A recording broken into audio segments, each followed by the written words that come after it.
Yes, nkulamusizaako nnyo mukwano gwange yonna gy'osinza okuba ng'otuwuliriza. Amawulire agaakagwawo Chairman Nyanzi awambiddwa.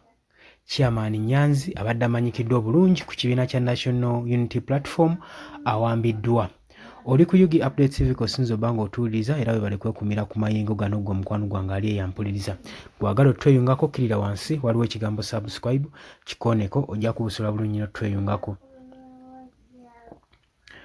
Chairman Nyanzi mwana amanyikiddwa nga Nyanzi Fred Sentamu Chairman.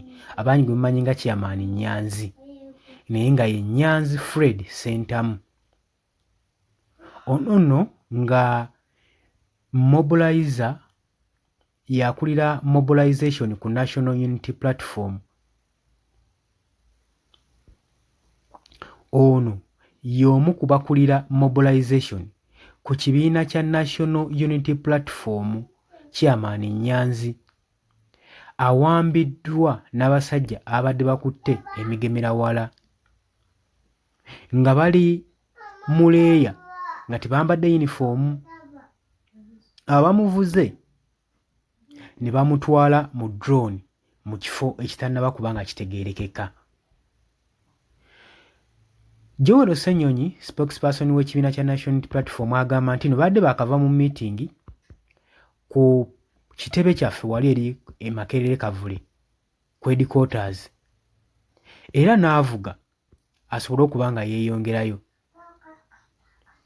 Naye wabadde anaatera okutuuka Kibuli bamusisemu mu mmotoka ye ne bamuyingiza drone gwe mukwano gwange ali eyampuliriza.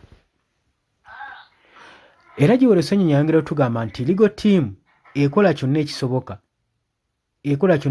okutracinga gye bayinza okuba nga batutte Chairman Nyanzi, mobilizer akulira mobilization za National Unity Platform.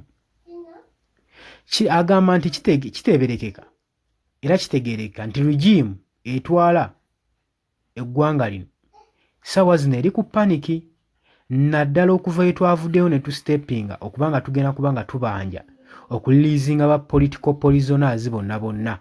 Kati beetaaga pulaani zonna ezigenda mu maaso, era y'ensonga lwaki bawambye mobilizer, omu ku bakulira mobilization zonna ezikalingibwa ku kitebe kya National Unity Platform. Y'ensonga lwaki gwe bawambye. Tetumanyi nsonga emuwambisizza naye nga ye awambiddwa. Gwagala otweyungako kirira wansi waliwo ekigambo subscribe kikooneko ojja kuba otweyungako, naye ng'oli ku UG Updates TV kubadde osinza obba ng'otuwuliriza. Mbaagala nnyo, mwera.